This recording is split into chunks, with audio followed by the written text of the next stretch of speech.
Hi hello welcome to post 360. నేను మీ మురళీ రాపల్లి.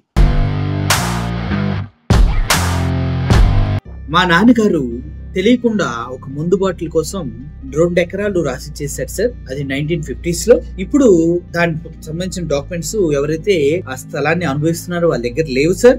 కాబట్టి ఆ స్థలాన్ని మాకు ఇప్పించండి అని మీరు ఆంధ్ర పోలీసు దగ్గరికి వెళ్ళారనుకోండి, వెంటనే వాళ్ళు వెళ్ళి ఆ స్థలంలో ఉన్నవాడిని పట్టుకొచ్చేస్తారు. ఎందుకు? ఎప్పుడో 75 సంవత్సరాల క్రితం వాడు వాళ్ళ నాన్న మందు బాటిల్ కోసం 2 ఎకరాల స్థలం రాసిస్తే నువ్వు ఎలా తీసుకుంటావరా అంటూ ఆంధ్ర పోలీసులు సీరియస్ గా కేసులు తీసుకుని వెంటనే left right left right left right అని పరిగెట్టుకుంటూ వెళ్ళి అరెస్ట్ చేసి తీసుకొస్తారు. ఇది ఆంధ్రాలో పరిస్థితి. అంటే ఏందని అట్లా చెప్తున్నావు అంటే మాత్రం ఇప్పుడు అట్లా చెప్పకపోతే ఆంధ్ర పోలీసులు పరువు కాపాడినట్టు కాదు ప్రస్తుతానికి. రీజన్ ఏంటి? ఎన్నికలప్పుడు ఇప్పుడు 2024 ఎన్నికలప్పుడు బాణాసంచా కాల్చారంట. ఆ బాణాసంచా ఒక పంచలోకి దూరి సామాన్యులకి ఇబ్బంది కలిగించిందంట. సామాన్యులకు ఇంకెక్కడో అన్ని ప్లేసులు అనుకుంటా.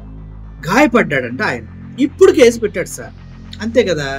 మన ఆంధ్రప్రదేశ్ పోలీసులకి కేసు ఎవరు పెడుతున్నారు అన్నది ముఖ్యం. దేని గురించి పెడుతున్నారు అన్నది అనవసరం. పోసాని కృష్ణమురళి కేసు అంతే కదా. 10 సంవత్సరాల క్రితం ఆయన ఏదో ప్రెస్ మీట్ లో మాట్లాడాడంట. ఆయన తీసుకెళ్లి జైల్లో వేసి పాపం ఇబ్బంది పెట్టారు. వల్లభనేని వంశీ ఎప్పుడో మాట్లాడాడు, ఆయన్ని తీసుకెళ్లి జైల్లో పెట్టారు. ఇంకా పేరు నాని కావచ్చు, ఎవరైనా కూడా ఎప్పుడో చెప్తారు. మనోభావాలు దెబ్బతిని కేసులు పెట్టగానే వీళ్ళు left right left right left right అని పరిగెట్టుకుంటూ వెళ్ళి సంతకాలు పెట్టేసి అండ్ర అన్న అంటే రండి రా అని తీసుకెళ్తారు. సో ఈ క్రమంలోనే ఎన్నికలప్పుడు బాణసంచా పేలి గాయపడ్డారని ఇప్పుడు కేసు. అంతే కదా. 70 సంవత్సరాల క్రితం నిజంగా మీ నాన్నగారు పొలం మందు బాటిల్ కోసం ఎవరికైనా ఇచ్చినా కూడా ఇప్పుడు పోలీసులు కేసు తీసుకుంటారు. మన ఆంధ్రప్రదేశ్ అంత డెవలప్ చెందారు. ముఖ్యంగా టీడీపీ నేతలు ఫిర్యాదు చేసినప్పుడు ఇటువంటి అద్భుతాలు జరుగుతూ ఉంటాయి. ముఖ్యంగా ఈ అండర్లైన్ చేసి, ఒకవేళ 75 సంవత్సరాల క్రితం మీ నాన్న మందు బాటిల్ కోసం పొలాన్ని ఎవరికైనా ఇచ్చినట్లయితే అప్పుడు మందు బాటిల్ నా సారా ప్యాకెట్ కోసం ఇప్పుడు టీడీపీ పార్టీ నాయకుడు అయి ఉండాలా, టీడీపీ పార్టీ కార్యకర్త అయి ఉండాలి, లేకపోతే కేసు తీసుకో. అది కూడా అండర్లైన్ చేసుకో. గుండె అన్న నువ్వు ఇలా చెప్పావు కదా, మా నాన్న ఇలాగే చేశాడు, నేను వెళ్ళి కేసు పెడితే తీసుకోలేదండి, నాది కాదబ్బా. కంపల్సరీ టీడీపీ వాడు అయి ఉండాలి. అది కూడా రిజిస్ట్రేషన్ మెంబర్షిప్ ఉండాలి, పచ్చపిల్ల కూడా ఉండాలి. అప్పుడు మాత్రం తీసుకుంటారు. మాజీ ఎమ్మెల్యే శ్రీకాంత్ రెడ్డి, రమేష్ రెడ్డి సహా 19 మందిపై కేసు నమోదు. ఏంటి? ఎప్పుడు?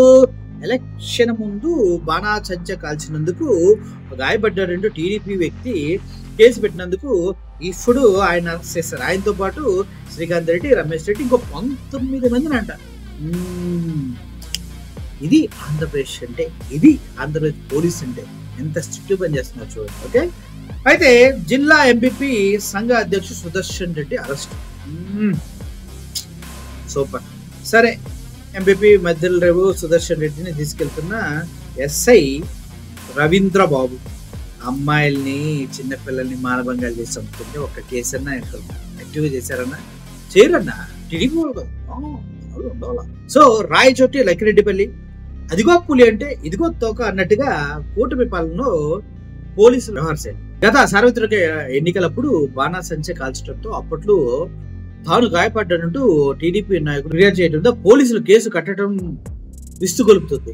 అన్నమయ్య జిల్లా లక్కిరెడ్డిపల్లి మండలం పూర్ణోతుల గ్రామానికి చెందిన లోకేష్ అనే యువకుడు 14 నెలల క్రితం ఎన్నికల ప్రచారంలో వైఎస్ఆర్సీపీ నాయకులు స్వాగతం పలుకుతూ బాణాసంచా కలిశాడు. ఆ క్రమంలో కంటి వద్ద గాయమైందని అతడి చికిత్స కోసం అప్పట్లో వైఎస్ఆర్సీపీ నేతలు 3 లక్షల పైగా ఆర్థిక సహాయం అందించారని. ఏంటి అప్పుడు ఆర్థిక సహాయం కూడా తీసుకున్నావా నాన్న నువ్వు? అల్లుడి కాదురా నాయన. ఎన్నికల తర్వాత టీడీపీలో చేరిన లోకేష్ అప్పుడు వైఎస్ఆర్సీపీలోనే ఉన్నాడు, ఇప్పుడు టీడీపీలో చేరాడనమాట. ఇప్పుడు టీడీపీ పెద్దల సూచనలతో వైఎస్ఆర్సీపీ నేతలను టార్గెట్ చేసుకుని తప్పుడు కేసులకు ఉపక్రమించాడు. అబ్బా, నా బంగారు కొండరా నువ్వు. ముందు స్థాయి సరే, మందు బాటిల్ గురించి మాట్లాడాం కదా, కొద్దిగా నేలకి తగబడుతుంది.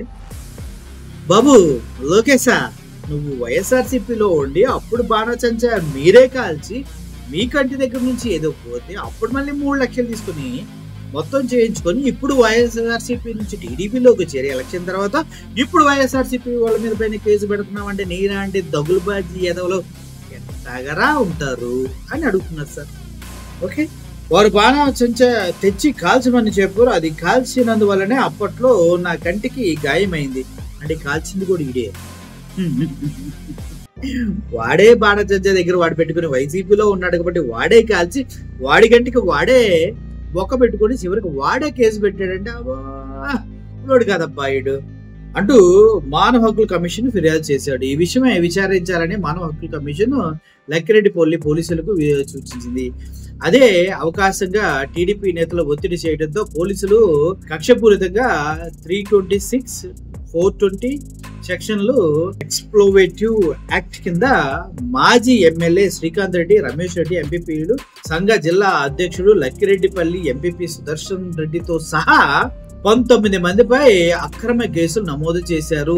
ఎవరికి నోటీసులు ఇవ్వకుండానే అరెస్టులకు ఉపక్రమించారు. గురువారం సాయంత్రం సుదర్శన్ రెడ్డిని అరెస్ట్ చేశారు. మిగతా వారందరినీ అరెస్ట్ చేస్తామని చెప్తూ ఉన్నారు. వాస్తవానికి ఆ ప్రమాద సమయంలో శ్రీకాంత్ రెడ్డి వేరే మండలంలో ప్రచారంలో ఉన్నప్పటికీ కేసు నమోదు చేయడం రెడ్ బుక్ దుర్మార్గానికి పరాకాష్ట. నిజానికి తనంతట తానే బాణాసంచా కాల్చుతూ ఆ క్రమంలోనే అప్పుడు గాయపడ్డాడు. ఇప్పుడు ఫిర్యాదు చేయడం దారుణమని, దానిపై పోలీసులు నిజానిజాలు విచారించకుండానే తప్పుడు కేసులు కట్టడం సరికాదని ప్రజలు మండిపడుతున్నాడు. ప్రజలే మొగని నేను మాత్రం పెద్ద హ్యాపీ భయ.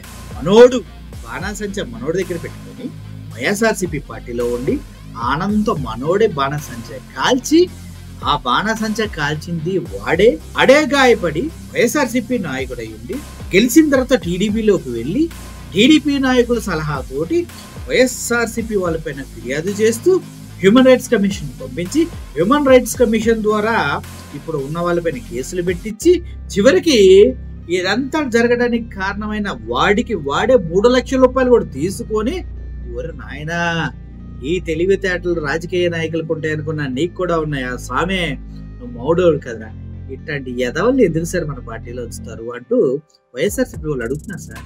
అంటే మీకేం తెలుసులేండి, మీరు గ్రౌండ్ రియాలిటీలో ఉంటారు కదా. మీరు ఎప్పుడు అదేదో ఉంటదంట, ఫస్ట్ కోటరీని దాటి బయటికి రండి సార్, కోటరీని దాటి బయటికి రండి, వాస్తవాలను తెలుసుకోండి. ప్రజల్లోకి వస్తానే సంక్రాంతి ముందు చెప్పారు, వారంలో 2 రోజులు అక్కడ ఉంటావా ఇక్కడ ఉంటాను. నేను ఇప్పటిదాకా నాకు సంబంధించిన కార్యాచరణ కానీ దానికి సంబంధించిన ప్లాన్ ఆఫ్ యాక్షన్ కానీ ఏమీ లేదు. మరి ప్రజలు ఎలా సార్ నమ్ముతారు మిమ్మల్ని? జగన్మోహన్ రెడ్డి అంటే చెప్పిన మాట మీద నిలబెడతాడు. ఇప్పుడు మరి ప్రజల్లోకి వస్తానప్పుడు రావాలి కదా అండి. ఇట్లాంటి కేసులు కోలలు ఉన్నాయి సార్ ఆంధ్రప్రదేశ్ లో. అన్ని మీ దృష్టికి రావచ్చు. దగ్గర 800 మంది పైన కేసు పెట్టారు. అందులో మేము కూడా ఎక్సెప్షన్ ఏం కాదు. మాకు కూడా రోజు నోటీసులు వచ్చాయి, 41 నోటీస్ సర్వీస్ చేశారు. మేము కూడా తిరుపతి పోలీసులకి హలో అంటే హలో అంటున్నాం. తప్పదు కదా మరి. పార్టీ అన్నారు, ఏదో ఫైట్ చేస్తున్నాం అన్నారు. మేమేమో వాస్తవాన్ని ప్రజలకు చెప్తూ ఉంటేనే పక్కన వాళ్ళకి కోపం వస్తుంది, టీడీపీ వాళ్ళకి మీరేమో ఎవరిని పట్టించుకోరు అని అందరూ అంటున్నారు సార్. దయచేసి మీరు పట్టించుకుంటూ ఉండొచ్చు, బట్ ప్రజల్లోకి రావాలి. ఇప్పుడు మనం ఇట్లాంటి ఎదవల్ని అసలు ఏం సార్ కన్సిడర్ చేయకండి. Thank you for watching this video. Signing off. Thank you so much.